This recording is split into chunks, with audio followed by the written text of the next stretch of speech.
और भारतीय जनता पार्टी का सदस्य मैं अब नहीं हूं। मैं ये घोषणा कर रहा हूं। तो आखिरकार मनीष कश्यप ने बीजेपी से इस्तीफा दे दिया। बीजेपी से इस्तीफा देने का ऐलान मनीष कश्यप ने अपने फेसबुक पेज पर किया। इसी के साथ मनीष कश्यप ने अपने फेसबुक पर लाइव आकर कई सारी बातें कही। आप भी जरा सुनिए।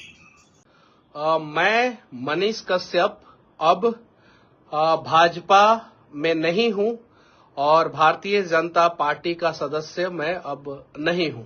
मैं ये घोषणा कर रहा हूं।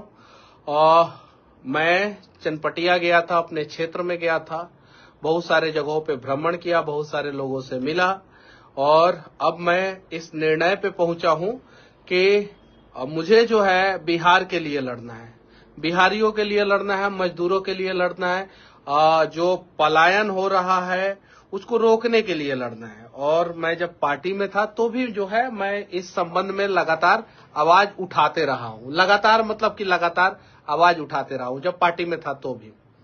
लेकिन अब मुझे लग रहा है कि मैं पार्टी में रह के इन सब चीजों को जो है मजबूती के साथ जो है नहीं उठा पाऊंगा, अच्छे ढंग से नहीं उठा पाऊंगा। इसीलिए मैंने निर्णय लिया है। हालांकि इस निर्णय से जो है बहुत सारे लोग जो है वो खुश होंगे, मुझे पता है, और कुछ लोग दुखी भी होंगे। जो लोग दुखी होंगे उनसे मैं हाथ जोड़ के विनती करना चाहता हूं कि इस निर्णय के लिए जो है मुझे मजबूर किया गया। आप सभी को पता है मैंने अपना तन मन धन जो भी है सब कुछ जो है वो पार्टी के लिए समर्पित कर दिया। कुछ नेता कहते थे कि मनीष कश्यप महत्वाकांक्षी है। मैं महत्वाकांक्षी नहीं था। अगर मैं महत्वाकांक्षी होता तो 2024 का चुनाव लड़के जो है उन लोगों का खेल बिगाड़ता। लेकिन मैंने चीजों को समझा। मुझे बोला गया कि या तो मोदी जी का पिलर बन जाइए, या तो जो शब्द मुझे बोला गया था वो मैं बता रहा हूं। और मुझे लगा कि क्या पता इन लोगों के साथ रह के जो है मैं और अच्छे ढंग से जो है अपने लोगों की मदद कर पाऊंगा, जो मनीष कश्यप खुद की मदद जो है इन लोगों के साथ रह के नहीं कर पाया। और लोगों का मदद कैसे कर पाता। बहुत सारी चीजें हैं। तो इसीलिए मैंने निर्णय ले लिया है अब कि मैं अब भारतीय जनता पार्टी का सदस्य नहीं रहा। और बस अब आप लोग बोलिएगा, किसी न किसी प्लेटफॉर्म की तलाश रहेगी।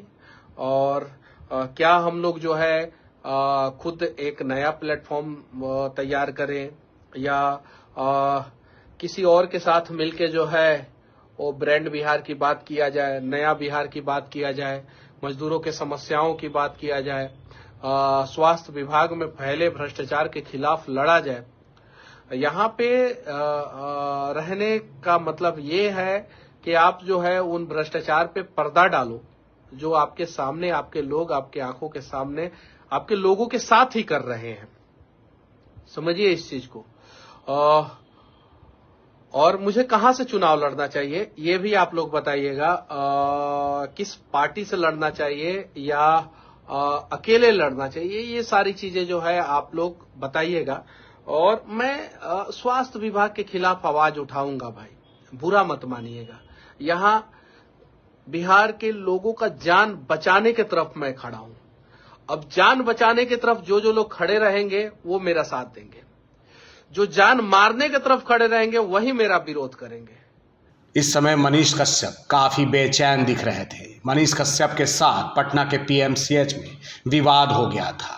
उनके साथ मारपीट हुई थी डॉक्टर्स ग्रुप के साथ, और उसके बाद वो ठीक ठाक नहीं थे। इलाज के बाद जब अस्पताल से निकले उसके बाद वो तिलमिलाए हुए थे और बीजेपी के खिलाफ भी आग उगल रहे थे। और आज उन्होंने क्लियर कर दिया कि मैं बीजेपी के साथ नहीं हूँ। उन्होंने ये भी कहा कि स्वास्थ्य विभाग के खिलाफ मैं हमेशा लड़ता रहूँगा। अपने पूरे बयान में मनीष कश्यप ने ये भी बता दिया कि चुनाव तो लड़ना है, कहाँ से लड़ना है, किन के साथ जुड़कर लड़ना है, ये अभी तय नहीं है। तो बने रहिए हेड्सअप न्यूज के साथ और इंतजार कीजिए कि मनीष कश्यप आगे क्या कर रहे हैं, उनके आगे के लिए क्या रणनीति है। देश और दुनिया की तमाम बड़ी खबरों के लिए देखते रहिए हेड्सअप न्यूज।